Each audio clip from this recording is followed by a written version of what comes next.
Hello students. आज का यह वीडियो कक्षा 8 विज्ञान के लिए है। इस वीडियो में हम 100 इम्पॉर्टेंट एमसीक्यू पर चर्चा करेंगे। सारे क्वेश्चंस काफी इम्पॉर्टेंट हैं, इसीलिए इस वीडियो को लास्ट तक देखना जरूरी है। आइए शुरू करते हैं। खाद के उपयोग से क्या होता है? मिट्टी के गठन में सुधार, मिट्टी के जल धारण क्षमता में वृद्धि, मिट्टी में पोषकों की पूर्ति या उपरोक्त सभी। खेत में खाद देने से विभिन्न प्रकार के लाभ होते हैं, जैसे कि मिट्टी के गठन में सुधार होता है, मिट्टी के जल धारण क्षमता में वृद्धि होती है, साथ ही साथ मिट्टी में पोषकों की प्रतिपूर्ति भी होती है। यानी सही जवाब होगा ऑप्शन डी, उपरोक्त सभी। खरीफ फसल किस ऋतु में बोई जाती है? वर्षा ऋतु, शीत ऋतु, ग्रीष्म ऋतु या बसंत ऋतु। खरीफ फसल की खेती वर्षा ऋतु में की जाती है। मिट्टी को उलटने पलटने एवं पोला करने की प्रक्रिया क्या कहलाती है?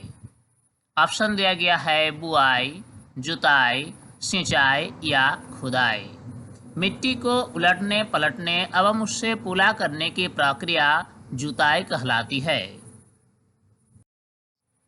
फसल उत्पादन का प्रथम चरण है। ऑप्शन है सिंचाई, बुआई, मिट्टी तैयार करना या कटाई। फसल उत्पादन का प्रथम चरण है मिट्टी तैयार करना। फसल उत्पादित करने के लिए किसान सबसे पहले मिट्टी तैयार करता है। खरपतवार को हटाने का प्रक्रम क्या कहलाता है? ऑप्शन है सफाई, निराई, कटाई या जुताई। खेत से खरपतवार को हटाने की प्रक्रिया निराई कहलाती है। रबी फसल किस ऋतु में बोई जाती है? ऑप्शन दिया गया है शीत ऋतु, वर्षा ऋतु, ग्रीष्म ऋतु या पतझड़ ऋतु। रबी फसल की खेती शीत ऋतु में की जाती है। खेतों में हल का प्रयोग किस कार्य के लिए किया जाता है? ऑप्शन है खाद मिलाने, खरपतवार हटाने, मिट्टी खुरचने या उपरोक्त सभी। किसान अपने खेत में हल का प्रयोग करता है। हल का प्रयोग वे खाद मिलाने में भी करते हैं, खरपतवार हटाने में भी करते हैं और मिट्टी खुरचने में भी करते हैं। यानी सही जवाब होगा ऑप्शन डी, उपरोक्त सभी। हल में लगे लोहे की मजबूत त्रिकोणीय पत्ती को क्या कहते हैं? ऑप्शन दिया गया है पाटल, फाल, हल शाफ्ट या जोत। हल में लगे लोहे की मजबूत त्रिकोणीय पत्ती को फाल कहा जाता है। विभिन्न अंतरालों पर खेतों में जल देने की क्रिया क्या कहलाती है? ऑप्शन है जुताई, सिंचाई, खुदाई या बुआई। खेतों में निश्चित अंतराल पर जल देने की क्रिया को सिंचाई कहा जाता है। राइजोबियम जीवाणु किस फसल की जड़ों की ग्रंथियों में पाए जाते हैं? ऑप्शन हमारे पास हैं रेशेदार फसल, फलीदार फसल, अनाज फसल या इनमें से कोई नहीं। इस प्रकार के जीवाणु फलीदार फसल की जड़ों की ग्रंथियों में पाए जाते हैं। फलीदार फसल यानी लेगुमिनस कुल के पौधे, जैसे कि चना, मटर, अरहर इत्यादि। स्वपोषी का उदाहरण है। ऑप्शन है गाय, बकरी, मनुष्य या आम का पौधा। इन सारे ऑप्शंस में से आम का पौधा स्वपोषी पोषण का उदाहरण है, क्योंकि आम का पौधा प्रकाश संश्लेषण की क्रिया द्वारा अपना भोजन स्वयं बना लेते हैं, लेकिन गाय, बकरी और मनुष्य अपने भोजन के लिए अन्य पौधे या दूसरे जंतु जानवरों पर निर्भर रहते हैं। रबी फसल का उदाहरण है। ऑप्शन है गेहूं, चना, सरसों या उपरोक्त सभी। रबी फसल शीत ऋतु में बोई जाती है और इसका उदाहरण है गेहूं, चना, सरसों इत्यादि। यानी सही जवाब होगा ऑप्शन डी, उपरोक्त सभी। निम्न में कौन सा खरीफ फसल है? ऑप्शन हमारे पास है धान, मक्का, कपास या उपरोक्त सभी। खरीफ फसल वर्षा ऋतु की फसल है। इसका उदाहरण है धान, मक्का, कपास इत्यादि। यानी इस प्रश्न का सही जवाब होगा ऑप्शन डी, उपर्युक्त सभी। किस सिंचाई विधि में जल बूंद बूंद करके पौधों की जड़ों में गिरता है? ऑप्शन है ड्रिप तंत्र, छिड़काव तंत्र, रहट या ढेकली। ड्रिप तंत्र सिंचाई का एक ऐसा तंत्र है जिसमें पौधों की जड़ों में बूंद बूंद करके जल गिरता है। जंतुओं द्वारा प्राप्त खाद्य पदार्थ है दाल, शहद, फल या चावल। सही जवाब है ऑप्शन बी, शहद, जो कि मधुमक्खियों से प्राप्त होता है। जुताई के लिए किस उपकरण को ट्रैक्टर के साथ जोड़ा जाता है? ऑप्शन है पाटल, हल, कुदाली या कल्टीवेटर। कल्टीवेटर एक ऐसा कृषि उपकरण है जिसको ट्रैक्टर के साथ जोड़कर खेतों की जुताई की जाती है। अनाज के भंडारण के लिए नमी की मात्रा कितनी होनी चाहिए?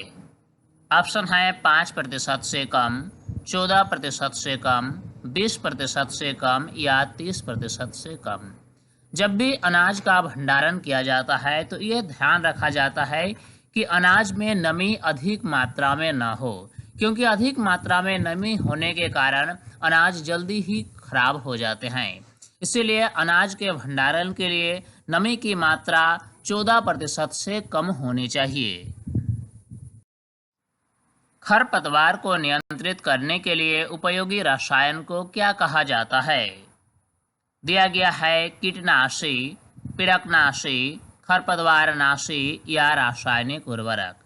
ऐसे रासायनिक पदार्थ जिनके द्वारा खरपतवार को नियंत्रित किया जाता है उन्हें खरपतवारनाशी कहा जाता है। 2,4-D उदाहरण है खरपतवारनाशी का, कीटनाशी का, रासायनिक उर्वरक का या इनमें से कोई नहीं। 2,4-D खरपतवारनाशी का उदाहरण है। जब खेतों में 2,4-D का छिड़काव किया जाता है तो खेतों में मौजूद खरपतवार नष्ट हो जाते हैं, लेकिन फसल पौधों पर इसका कोई प्रभाव नहीं पड़ता है। फसल चक्रण से मिट्टी की उर्वरता बढ़ती है, घटती है, अपरिवर्तित रहती है या इनमें से कोई नहीं। कृषि में फसल चक्रण पद्धति के द्वारा मिट्टी की उर्वरता शक्ति बढ़ती जाती है। खरीफ फसल के उदाहरण हैं। ऑप्शन है गेहूं, आलू, धान या सोयाबीन। सही जवाब है ऑप्शन सी, धान, जो कि खरीफ फसल का उदाहरण है, जबकि गेहूं, आलू और सोयाबीन शीत ऋतु की फसल है, अर्थात ये रबी फसल है। बाजरा किस तरह की फसल है? खरीफ फसल, रबी फसल, तिलहन फसल या चारा। बाजरा की खेती वर्षा ऋतु में की जाती है, अतः यह खरीफ फसल है। खरपतवार को किसकी सहायता से हटाया जाता है? ऑप्शन है खुरपी, हैरो, खुरपी एवं हैरो दोनों या ट्रैक्टर। खेतों में खरपतवार को खुरपी एवं हैरो की सहायता से हटाया जाता है। किसकी सहायता से बीजों में समान दूरी एवं गहराई बनी रहती है? ऑप्शन दिया गया है सीड ड्रिल, हल, कुदाली या हैरो। सीड ड्रिल एक ऐसा कृषि उपकरण है जिसका उपयोग बीजों की बुआई करने के लिए की जाती है। सीड ड्रिल के उपयोग से बीजों में समान दूरी एवं गहराई बनी रहती है। रबी फसल की अवधि होती है अगस्त से नवंबर, जनवरी से अप्रैल, अक्टूबर से मार्च या इनमें से कोई नहीं। रबी फसल शीत ऋतु की फसल है जिसकी अवधि अक्टूबर से मार्च तक होती है। रहट यानी उत्तोलक तंत्र किसके द्वारा चलाया जाता है?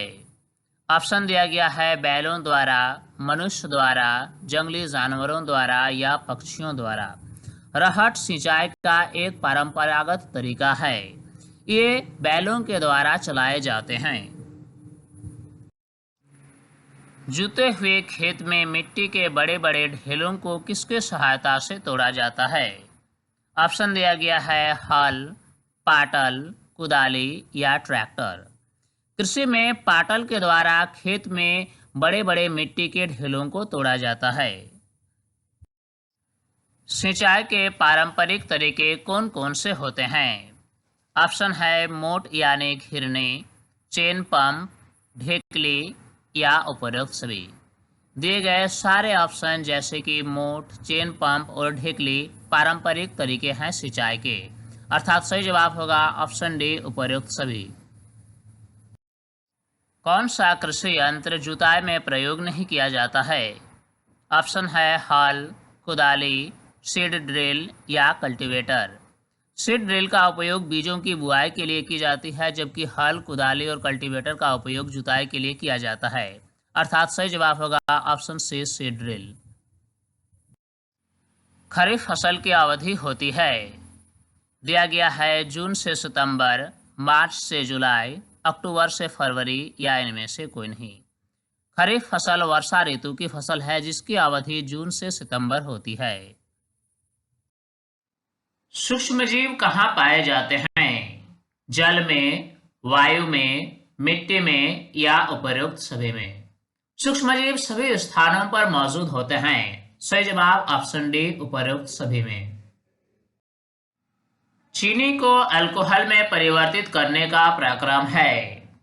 ऑप्शन दिया गया है नाइट्रोजन स्थिरीकरण, किण्वन, संक्रमण या मोल्डिंग। चीनी यानी प्राकृतिक शर्करा को अल्कोहल में परिवर्तित करने का प्रक्रम किण्वन कहलाता है। चेचक के टीके की खोज किसने की थी? लुई पास्चर ने, एडवर्ड जेनर ने, रॉबर्ट हुक ने या रॉबर्ट ब्राउन ने? सबसे पहला टीका जो खोजा गया था वह चेचक बीमारी के लिए था और इस टीके की खोज एडवर्ड जेनर ने किया था। बेसिलस एंथ्रेसिस नामक जीवाणु की खोज किसने की थी? रॉबर्ट हुक ने, रॉबर्ट ब्राउन ने, रॉबर्ट कोच ने या लुई पास्चर ने? रॉबर्ट कोच ने सन 1876 में बेसिलस एंथ्रेसिस नामक जीवाणु की खोज की जो एंथ्रेक्स रोग का कारक है। डेंगू के वायरस का वाहक कौन है? मादा एनोफ्लिज मच्छर, नर एनोफ्लिज मच्छर, मादा एडिस मच्छर या नर एडिस मच्छर?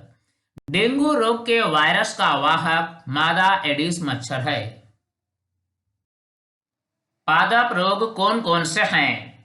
दिया गया है नींबू कैंकर, गेहूं की रस्ट, भिंडी की पीत या उपरोक्त सभी। सारे ऑप्शन पादप रोग के उदाहरण हैं जैसे कि नींबू कैंकर, गेहूं की रस्ट और भिंडी की पीत, अर्थात सही जवाब ऑप्शन डी। पोलियो का कारक है वायरस, जीवाणु, प्रोटोजोआ या कवक? पोलियो वायरस से होता है। दूध को दही में परिवर्तित करने वाला सूक्ष्मजीव है बेसिलस एंथ्रेसिस, राइजोबियम, लैक्टोबैसिलस या माइकोबैक्टीरियल? दूध को दही में परिवर्तित करने वाला सूक्ष्मजीव लैक्टोबैसिलस नामक जीवाणु है। ईस्ट का उपयोग किसके उत्पादन में किया जाता है? ऑप्शन दिया गया है चीनी, अल्कोहल, हाइड्रोक्लोरिक अम्ल या ऑक्सीजन। ईस्ट का उपयोग अल्कोहल के उत्पादन में किया जाता है। दूध को 70 डिग्री सेल्सियस पर 15 से 30 सेकंड गर्म करके एकाएक ठंडा करना क्या कहलाता है? ऑप्शन दिया गया है पाश्चरीकरण, किण्वन, उबालना या इनमें से कोई नहीं। जब दूध को 70 डिग्री सेल्सियस तापमान पर 15 से 30 सेकंड तक गर्म करके उसे एकाएक ठंडा किया जाता है तो इस प्रक्रम को पाश्चरीकरण कहा जाता है। पैकेट बंद दूध को खराब होने से बचाने के लिए क्या किया जाता है? किण्वन, पाश्चरीकरण, भंडारण या नाइट्रोजन स्थिरीकरण? दूध को खराब होने से बचाने के लिए दूध का पाश्चरीकरण किया जाता है। पाश्चरीकरण की खोज किसने की थी? ऑप्शन है Robert Koch, Robert Hooke, Louis Pasteur या एडवर्ड जेनर? पाश्चरीकरण की खोज लुई पास्चर ने की थी। किण्वन की खोज किसने की थी? Robert Koch, Robert Hooke, Louis Pasteur या एडवर्ड जेनर? किण्वन प्रक्रिया की खोज भी लुई पास्चर ने ही की थी। हमारे शरीर में हानिकारक सूक्ष्मजीव कैसे प्रवेश करते हैं? श्वास द्वारा, पेयजल द्वारा, भोजन द्वारा या उपर्युक्त सभी? हमारे शरीर में हानिकारक सूक्ष्मजीव श्वास द्वारा, पेयजल द्वारा और भोजन द्वारा प्रवेश करते हैं, अर्थात सही जवाब होगा उपर्युक्त सभी। किस सूक्ष्मजीव में सजीव व निर्जीव दोनों के गुण पाए जाते हैं? ऑप्शन दिया गया है प्रोटोजोआ, विषाणु, जीवाणु या कवक। सही जवाब होगा विषाणु यानी वायरस। विषाणु एक विचित्र प्रकार का सूक्ष्मजीव है जिसमें सजीव और निर्जीव दोनों के गुण पाए जाते हैं। ब्रेड बनाने के दौरान कौन सी गैस उत्पन्न होती है? दिया गया है ऑक्सीजन, नाइट्रोजन, कार्बन डाइऑक्साइड या सल्फर डाइऑक्साइड। ब्रेड बनाने के दौरान कार्बन डाइऑक्साइड गैस उत्पन्न होती है और इसी कार्बन डाइऑक्साइड गैस के बुलबुले के कारण ही ब्रेड फूल जाती है। मनुष्य में जीवाणु द्वारा होने वाला एक सामान्य रोग है। ऑप्शन है टाइफाइड, खसरा, मलेरिया और चिकनपॉक्स। सही जवाब होगा टाइफाइड। टाइफाइड जीवाणु द्वारा होने वाला एक रोग है, जबकि खसरा और चिकनपॉक्स विषाणु द्वारा होता है, जबकि मलेरिया प्रोटोजोआ के द्वारा होता है। कवक क्या है? एक प्रकार के पौधे, बहुकोशिकीय, सूक्ष्मजीव या उपर्युक्त सभी। कवक में क्लोरोफिल पाया जाता है जैसे हरे पौधों में पाया जाता है, इसलिए यह एक प्रकार के पौधे हैं। कवक का शरीर बहुकोशिकीय होता है, साथ ही साथ यह सूक्ष्म होते हैं, अर्थात यह सूक्ष्मजीव का एक प्रकार है, यानी सही जवाब होगा ऑप्शन डी उपर्युक्त सभी। निम्न में सवाल है, क्लेमाइडोमोनास, स्पायरोगायरा, उपर्युक्त दोनों या अमीबा? सही जवाब होगा ऑप्शन सी उपर्युक्त दोनों। क्लेमाइडोमोनास और स्पायरोगायरा शैवाल का उदाहरण है। नींबू कैंकर किस सूक्ष्मजीव से होता है? ऑप्शन है कवक, जीवाणु, विषाणु या प्रोटोजोआ। पादपों में नींबू कैंकर नामक बीमारी जीवाणु के द्वारा होता है। भिंडी के पीत किस सूक्ष्मजीव से होता है?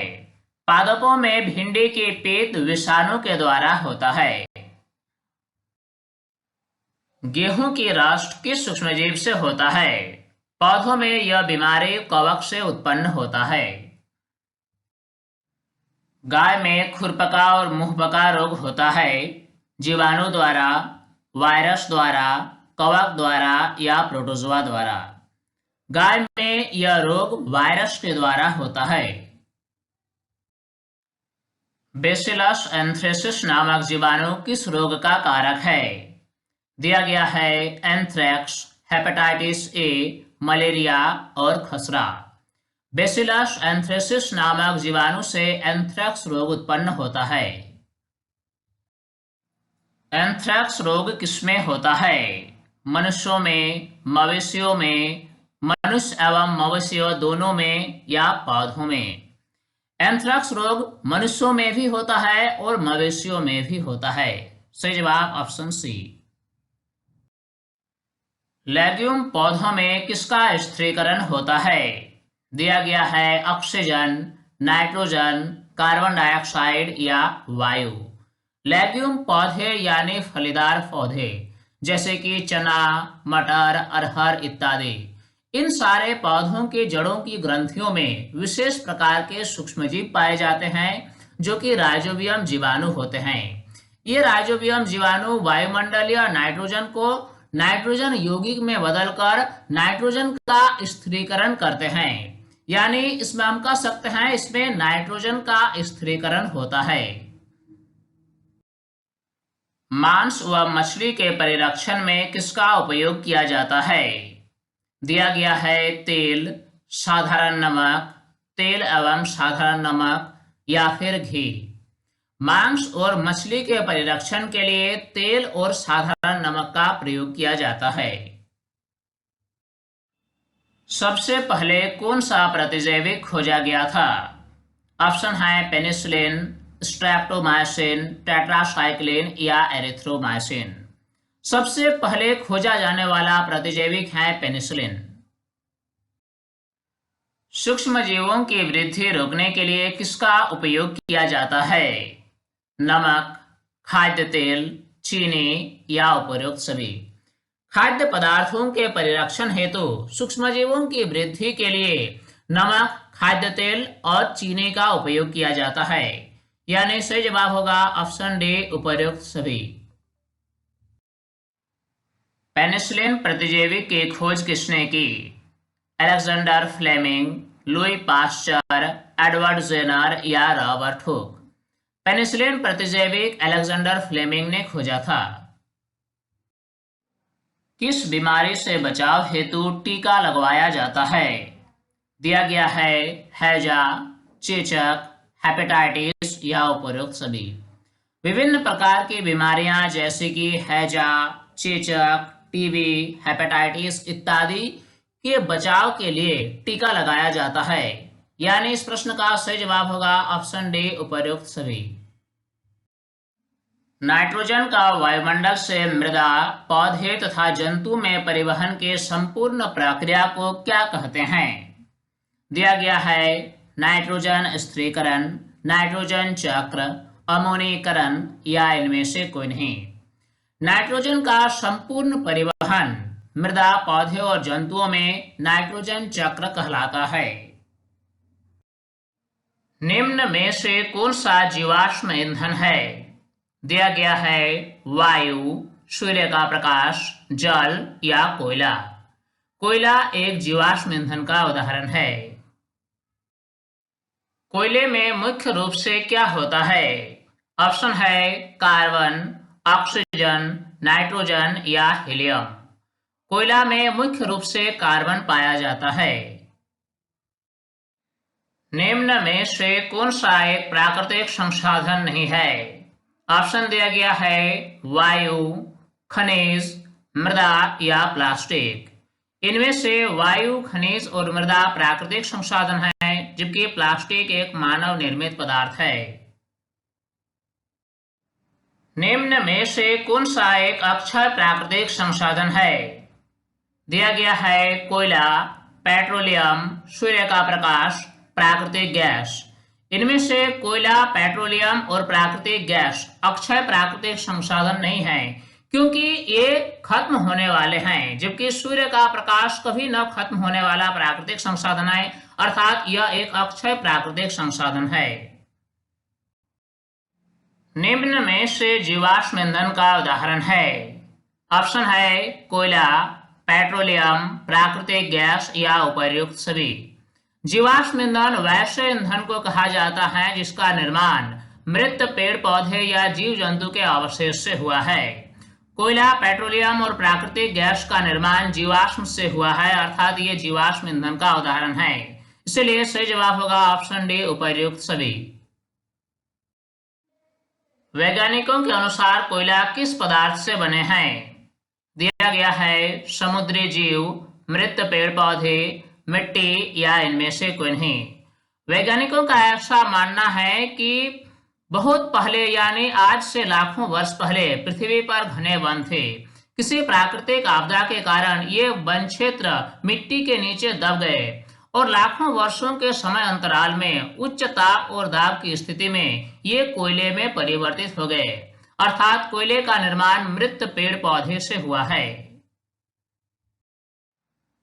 कोयले के प्रक्रम द्वारा प्राप्त किए जाने वाले पदार्थ हैं। दिया गया है कोक, कोलतार, कोयला गैस या उपर्युक्त सभी। कोयले के प्रक्रम द्वारा कोक, कोलतार और कोयला गैस बनाया जाता है, अर्थात सही जवाब होगा ऑप्शन डी, उपर्युक्त सभी। पेट्रोलियम का निर्माण किस पदार्थ से हुआ है? ऑप्शन है मृत समुद्री जीव, मृत पेड़ पौधे, कोयला या इनमें से कोई नहीं। वैज्ञानिकों का मानना है कि पेट्रोलियम का निर्माण समुद्र में रहने वाले जीवों के मृत अवशेषों से होता है। जब ये जीव मृत हुए तो समुद्र के तल में जाकर जम गए और मिट्टी और रेत की सतह से दब गए। लाखों वर्षों के बाद वायु की अनुपस्थिति, उच्च ताप और उच्च दाब से मृत जीव पेट्रोलियम तथा पेट्रोलियम गैस में परिवर्तित हो गए। अर्थात पेट्रोलियम का निर्माण मृत समुद्री जीव से हुआ है।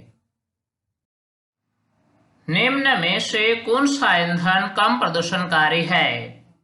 ऑप्शन है पेट्रोल, डीजल, कोयला या सीएनजी। सीएनजी सबसे कम प्रदूषणकारी ईंधन है।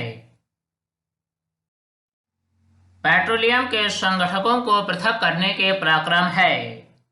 ऑप्शन है पृथक्करण, विखंडन, परिष्करण या शुद्धिकरण। पेट्रोलियम के विभिन्न संगठकों को पृथक करने का प्रक्रम परिष्करण कहलाता है। सड़क निर्माण में उपयोगी पेट्रोलियम संगठक है। दिया गया है स्नेहक तेल, बिटुमेन, पैराफिन, मोम या डीजल। आजकल सड़क निर्माण में कोल तार के स्थान पर एक पेट्रोलियम पदार्थ बिटुमेन का उपयोग किया जाता है। कार्बन का शुद्धतम रूप है। दिया गया है कोयला, कोल तार, कोक या बिटुमेन। सही जवाब है कोक। कोक कार्बन का लगभग शुद्धतम रूप है। कोक को कोयले के प्रक्रम द्वारा प्राप्त किया जाता है। पेट्रोलियम का संघटक नहीं है। ऑप्शन है एलपीजी, स्नेहक तेल, कोक या डीजल। पेट्रोलियम का संगठक है एलपीजी, स्नेहक तेल और डीजल, जबकि कोक कोयले से प्राप्त किया जाता है। अर्थात कोक पेट्रोलियम का संगठक नहीं है। किस कारण पृथ्वी के अंदर मृत पेड़ पौधे कोयले में परिवर्तित हो गए? ऑप्शन है उच्च दाब, उच्च ताप, उपर्युक्त दोनों या इनमें से कोई नहीं। वैज्ञानिकों के अनुसार आज से लाखों वर्ष पूर्व पृथ्वी पर घने वन थे। किसी प्राकृतिक आपदा के कारण ये वन क्षेत्र मिट्टी के नीचे दब गए और लाखों वर्षों के समय अंतराल में ये उच्च ताप और उच्च दाब की स्थिति में कोयले में परिवर्तित हो गए। अर्थात सही जवाब होगा उपर्युक्त दोनों, यानी मृत पेड़ पौधे उच्च दाब और उच्च ताप की स्थिति में ही कोयले में परिवर्तित हो पाए हैं। कोयला जलने पर कौन सी गैस उत्पन्न होती है? दिया गया है नाइट्रोजन, ऑक्सीजन, कार्बन डाइऑक्साइड या हाइड्रोजन। कोयला के वायु में जलने से कार्बन डाइऑक्साइड गैस बनती है। कोल तार कैसा द्रव होता है? दिया गया है अप्रिय गंध, काला, गाढ़ा या उपर्युक्त सभी। कोल तार एक द्रव है जो अप्रिय गंध वाला है या काले रंग का गाढ़ा द्रव है। अर्थात सही जवाब ऑप्शन डी उपर्युक्त सभी।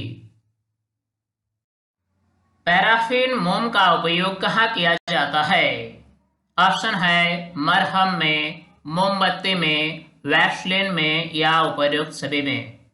पैराफिन मोम जैसे पेट्रोलियम पदार्थ का उपयोग उपर्युक्त सभी स्थानों में किया जाता है, यानी मरहम में, मोमबत्ती में और वैसलीन बनाने में। कोक का उपयोग कहाँ होता है? इस्पात उद्योग में, धातुओं के निष्कर्षण में, उपर्युक्त दोनों में या इनमें से कोई नहीं। कोक का उपयोग इस्पात उद्योग में और धातुओं के निष्कर्षण में होता है। अर्थात सही जवाब ऑप्शन सी उपर्युक्त दोनों में। प्राकृतिक गैस को किस रूप में भंडारित किया जाता है? सीएनजी, एलपीजी, पेट्रोल या डीजल। प्राकृतिक गैस को सीएनजी के रूप में भंडारित किया जाता है, यानी कंप्रेस्ड नेचुरल गैस। मृत वनस्पति के धीमे प्रक्रम द्वारा कोयले में परिवर्तन क्या कहलाता है? ऑप्शन हमारे पास है कार्बन, कार्बनिक, कार्बनीकरण या उपर्युक्त सभी। मृत पेड़ पौधे का लाखों वर्षों के समय अंतराल में कोयले में परिवर्तन का प्रक्रम कार्बनीकरण कहलाता है। सबसे पहले कोयले का उपयोग किसके लिए किया गया था? ऑप्शन है रेल इंजन में भाप बनाने के लिए, कार बनाने के लिए, हवाई जहाज बनाने के लिए या पानी गर्म करने के लिए। सबसे पहले कोयले का उपयोग रेल इंजन में भाप बनाने के लिए किया गया था। वह न्यूनतम ताप जिस पर कोई पदार्थ जलना शुरू करता है क्या कहलाता है? ऑप्शन दिया गया है ऊष्मीयमान, ईंधन क्षमता, ज्वलन ताप या इनमें से कोई नहीं। किसी भी ईंधन पदार्थ को जलने के लिए एक न्यूनतम तापमान की आवश्यकता होती है। इस न्यूनतम तापमान को ही उस ईंधन पदार्थ का ज्वलन ताप कहा जाता है। पटाखे का दहन किस प्रकार का दहन है? दिया गया है तीव्र दहन, श्वात दहन, विस्फोट या इनमें से कोई नहीं। पटाखे का दहन एक आकस्मिक अभिक्रिया है जिसमें ऊष्मा और प्रकाश उत्पन्न होने के साथ साथ तेज ध्वनि भी पैदा होती है। इस प्रकार के दहन को विस्फोट कहा जाता है। सोने और चांदी को पिघलाने के लिए सोनार ज्वाला के किस क्षेत्र का उपयोग करता है?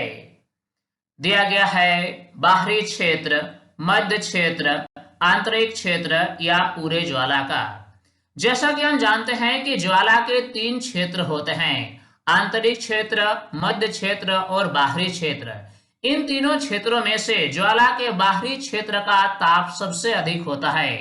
इसीलिए सोने और चांदी को पिघलाने के लिए सोनार ज्वाला के बाहरी क्षेत्र का उपयोग करता है जो नीले रंग के प्रकाश के साथ जलता है। निम्न में से कौन सा गैस हमारे लिए अधिक खतरनाक होता है? ऑप्शन है carbon dioxide, carbon monoxide, nitrogen या हाइड्रोजन।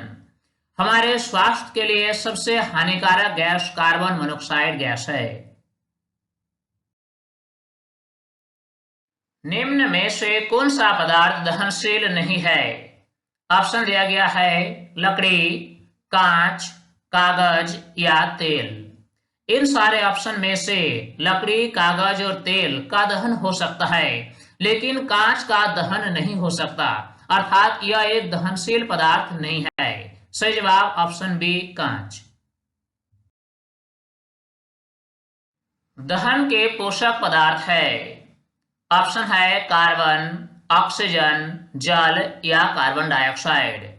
किसी भी ईंधन पदार्थ का दहन ऑक्सीजन की उपस्थिति में ही हो सकता है, अर्थात ऑक्सीजन को दहन के पोषक पदार्थ कहा गया है।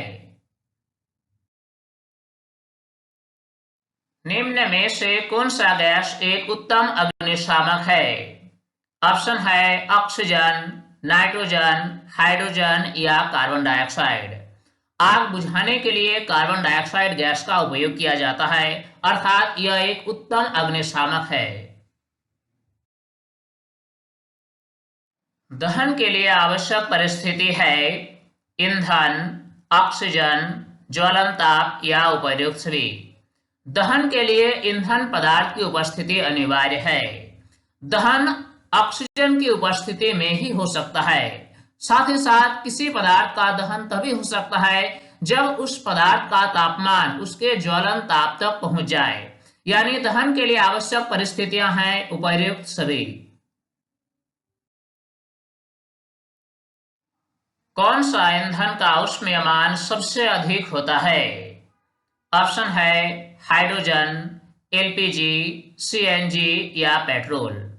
हाइड्रोजन का ऊष्मीयमान सबसे अधिक होता है क्योंकि हाइड्रोजन के बहुत कम मात्रा के दहन से ही बहुत अधिक मात्रा में ऊष्मा उत्पन्न होती है, अर्थात हाइड्रोजन का ऊष्मीयमान सबसे अधिक होता है। अग्निशामक यंत्र में से कौन सी गैस निकलती है?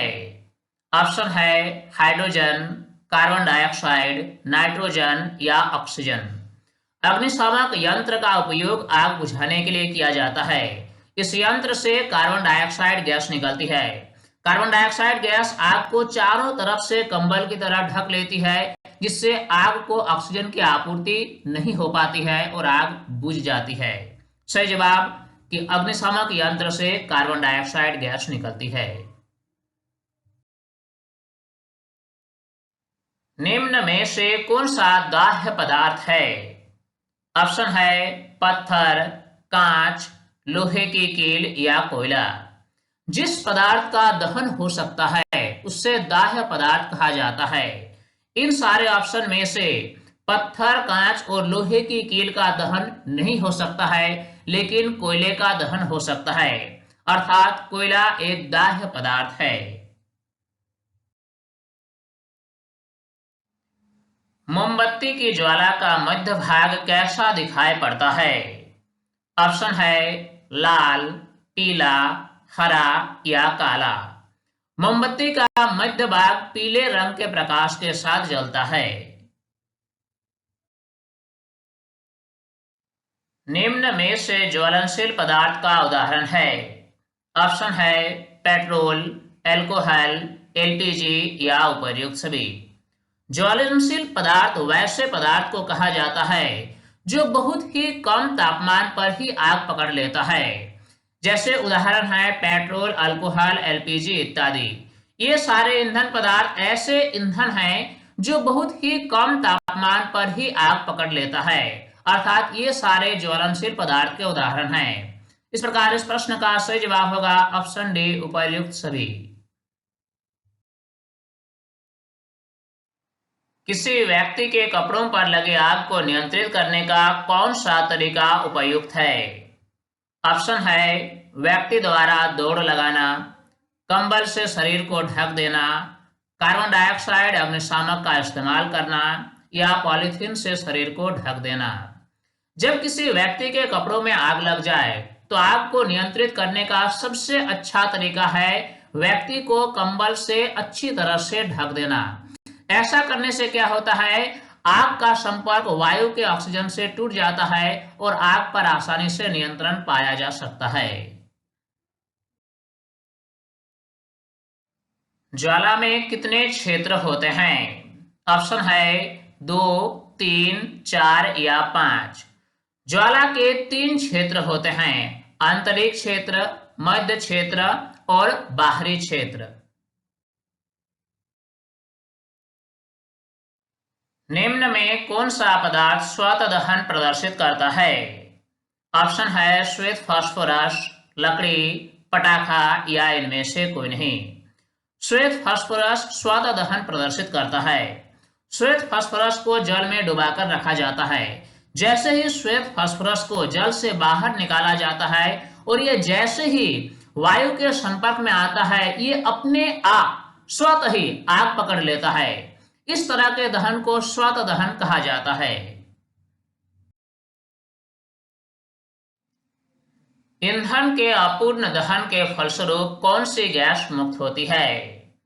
ऑप्शन है carbon dioxide, sulphur dioxide, nitrogen oxide या कार्बन मोनोऑक्साइड। जैसा कि हम जानते हैं कि किसी पदार्थ के दहन के लिए ऑक्सीजन अनिवार्य है।